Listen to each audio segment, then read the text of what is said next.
Salve, salve, nação rubro-negra, aqui Marquinhos Assunção, chegando nessa terça-feira, dia 16 de setembro de 2025, para trazer as últimas informações e as principais notícias do rubro-negro mais querido do Brasil e do mundo, o Clube de Regatas do Flamengo. Bom, meus amigos, antes da gente adentrar no giro de notícias do Mengão, eu peço a você, rubro-negro, que ainda não é inscrito no nosso canal, que se inscreva, que deixe o like, que hype o vídeo, que compartilhe os conteúdos nas redes sociais e que também você ative o sininho das notificações para que o YouTube possa notificá-los de tudo que estiver acontecendo de novidade aqui no nosso canal. Dito isso, sem enrolação, vamos às notícias do Mengão. Depois da vitória e da quebra do tabu sobre o Juventude no domingo à tarde em Caxias do Sul, o elenco rubro-negro folgou ontem, segunda-feira, e se reapresentará daqui a pouco, às 9h30 da manhã, no CT Ninho do Urubu, iniciando assim a preparação para a partida contra o Estudiantes de La Plata, quinta-feira, 21h30, no Maracanã. Apesar da folga de ontem, segunda-feira, os jogadores que estão em fase de recuperação de alguma lesão, tipo Varela, Jorginho, Alexandro, Bruno Henrique, Eric Pulgar, foram ao CT e trabalharam na recuperação de suas lesões ou até de seus desconfortos musculares para, se possível, antecipar ao retorno a ser opção ao técnico Felipe Luiz. Flamengo e Estudiantes de La Plata iniciam a disputa por uma vaga na semifinal da Libertadores na próxima quinta-feira no Maracanã. Essa vaga vale como premiação ao vencedor do confronto um valor de 2,3 milhões de dólares que, convertendo para o real, equivale a 13 milhões de reais. A expectativa para a partida diante do Estudiantes é muito por conta da recuperação e presença dos jogadores Guilherme Varela na lateral direito, Jorginho no meio campo e Alexandro. A evolução desses atletas em suas lesões vão trazer essas respostas e provavelmente a oportunidade de serem opções ao técnico Felipe Luiz. Eu, particularmente, pelo que eu estou sentindo, acredito que Varela pode ser titular na quinta-feira, Alexandro também, porém, não creio que Jorginho estará em campo. Até entendo que Dela Cruz foi poupado diante do Juventude para ser o companheiro de Saul no meio-campo na quinta-feira.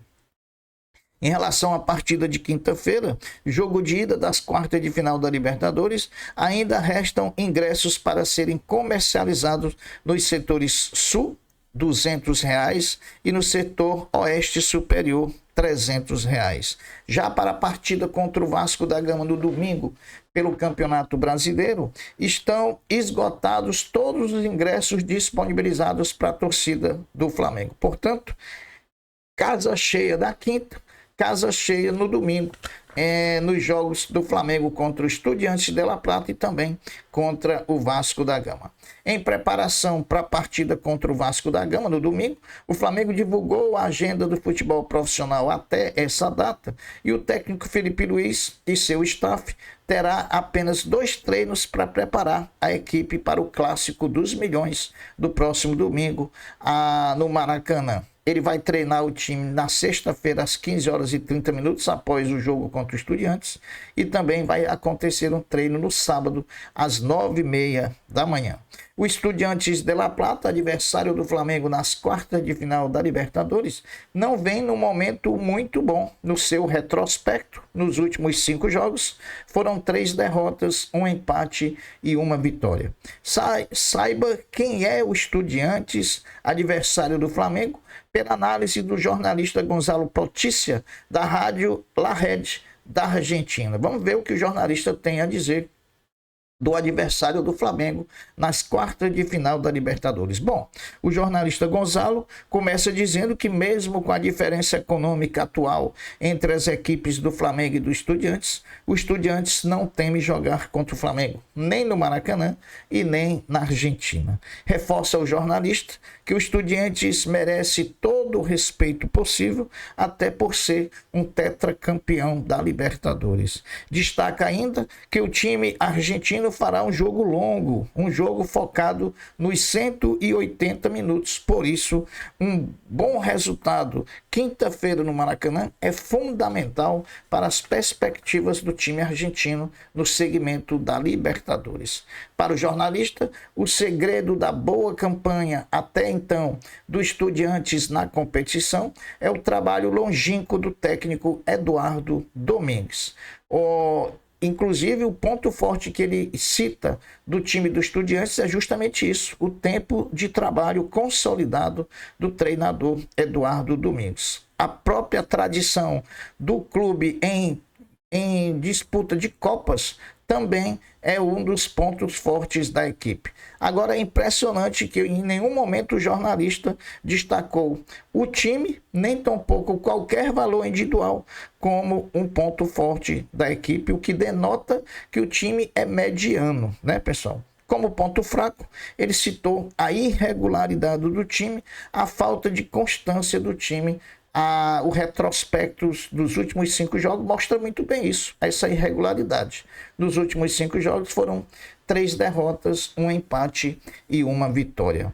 Jorge Carrascal, que entrou na última partida contra o Juventude pelo Brasileiro e foi muito bem, teve bons números segundo o SofaScore. Vejamos agora quais foram os números de Jorge Carrascal nos 12 minutos que ele teve em campo com a camisa do Flamengo diante do Juventude. Ele jogou por 12 minutos, deu uma assistência, teve uma grande chance criada, 9 de 11 passes certos, 3 de 4 duelos ganhos, 1 de 1 drible certo e teve uma nota SofaScore de 7.4, uma nota muito boa para quem jogou só 12 minutos. Falando ainda em números, o Flamengo chegou a 50 pontos na competição, na liderança do Brasileiro, seguido pelo Cruzeiro com 47, que venceu o Bahia ontem à noite lá na Arena Fonte Nova, e seguido pelo Palmeiras, que vem com 46, porém com jogos a menos, né? 3 pontos de vantagem para o Cruzeiro, com um jogo a menos que o Cruzeiro, e 4 pontos de vantagem para o Palmeiras, com um jogo a mais do que o Palmeiras. Mas também o Flamengo lidera algumas estatísticas importantes do Campeonato Brasileiro, se não vejamos. O Flamengo é o primeiro em número de gols marcados, foram 47. É o primeiro em número de gols, de menos gols sofridos, só sofreu 10 gols. É o primeiro em grandes chances criadas, foram 54. É o primeiro em posse de bola, ele tem 62,8% de média de posse de bola. É o primeiro em passes certos, foram 519 passes certos. É o primeiro em finalizações no gol por jogo, são 6 finalizações por jogo, e é o primeiro em jogos sem sofrer gols. Dos 22 jogos que o Flamengo disputou na competição até agora, em 13 deles o Flamengo não tomou gol. Esses números todos são do SofaScore. Os próximos jogos do Flamengo entre Libertadores e Campeonato Brasileiro são os seguintes: dia 18 de setembro, quinta-feira, Flamengo e Estudiantes no Maracanã pela Libertadores. Dia 21 de setembro, domingo, no Maracanã, Flamengo e Vasco pelo Brasileiro. Dia 25 de setembro, próxima quinta-feira, na Argentina contra o Estudiantes pela Libertadores. Dia 28/9, um domingo, na Neoquímica Arena contra o Corinthians pelo Brasileiro. E no dia 2 de outubro, contra o Cruzeiro, uma quinta-feira no Maracanã pelo Campeonato Brasileiro. Liberado pelo Flamengo da viagem no sábado para Caxias do Sul, quando do encontro contra o Juventude, juntamente com a delegação rubro-negra, por conta do nascimento do seu terceiro filho, o meio-campo espanhol Saúl enfrentou uma jornada dura até chegar em Caxias do Sul, 6 horas antes do início da partida contra o Juventude. Desde o acordar na madrugada para ir ao aeroporto, pegou 2 aviões até chegar ao destino, Caxias do Sul, e no término da partida ainda foi considerado um dos melhores em campo ao lado de Arrascaeta. Jogou muita bola essa dupla de craques do Mengão, Saúl, o espanhol Saúl, e o uruguaio Jorge André Arrascaeta. Vão começar as quartas de final da Libertadores da América, e hoje, terça-feira, dia 16 de setembro, já tem uma partida que interessa diretamente ao Flamengo. Hoje, dia 16 de setembro, terça-feira, jogam Vélez e Racing às 19 horas. E esse jogo interessa ao Flamengo. Esses dois estão no mesmo lado do chaveamento do Flamengo. O vencedor de Flamengo e Estudiantes enfrenta o vencedor de Vélez e Racing. Amanhã, dia 17 de setembro, quarta-feira, se enfrentam River Plate e Palmeiras às 21 horas e 30 minutos. Na quinta-feira, dia 18 de setembro, 2 jogos. Às 19 horas, LDU e São Paulo. Às 21h30, Flamengo e Estudiantes de La Plata.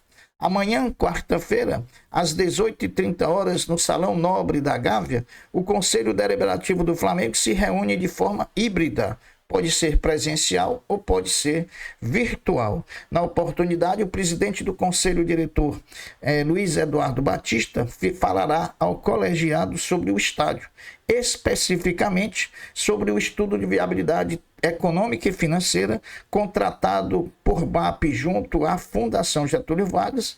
Esse estudo foi entregue na semana passada ao Flamengo. E agora o BAPRE vai dar todas as informações sobre esse estudo de viabilidade contratado e entregue pela FGV Projetos ao Conselho Deliberativo do Flamengo. Pode ser que venha novidade na quarta-feira por conta dessas notícias novas do estádio. O basquete do Flamengo já está em Singapura, onde na quinta-feira, dia 18, estreia no Intercontinental de Clubes da FIBA, jogando às 6 horas da manhã contra o NBA J-League United dos Estados Unidos, com transmissão ao vivo pela Flamengo TV. Anota aí, quinta-feira, 6 da manhã, Flamengo e NBA J-League United dos Estados Unidos pela Intercontinental de Clubes da FIBA. O ex-meia atacante do Flamengo, Matheus Gonçalves, estreou ontem atuando pelo Al-Ahly da Arábia Saudita e vencendo de virada ao Nassaf Guash do Uzbequistão por 4-2 em partida válida pela Champions League da Ásia. Amanhã, quarta-feira, 2 jogos. Futebol feminino vai a São Paulo enfrentar o São Paulo nas oitavas de final da Copa do Brasil Feminina, às 18 horas no Morumbi. E à tarde, na Gávea, o Sub-17 do Flamengo recebe também o São Paulo pelo Campeonato Brasileiro da categoria. O Flamengo, que ocupa nesse momento o 4º lugar, precisa vencer o São Paulo no Sub-17 na quarta-feira, amanhã, para garantir matematicamente a vaga para a próxima fase da competição. Então, meus amigos, essas são as notícias do Flamengo dessa terça-feira, dia 16 de setembro. Eu vou ficando por aqui, deixando uma até breve, uma até logo, dizendo fiquem todos com Deus, porque eu sempre estou com ele. Saudações rubro-negras. Fui!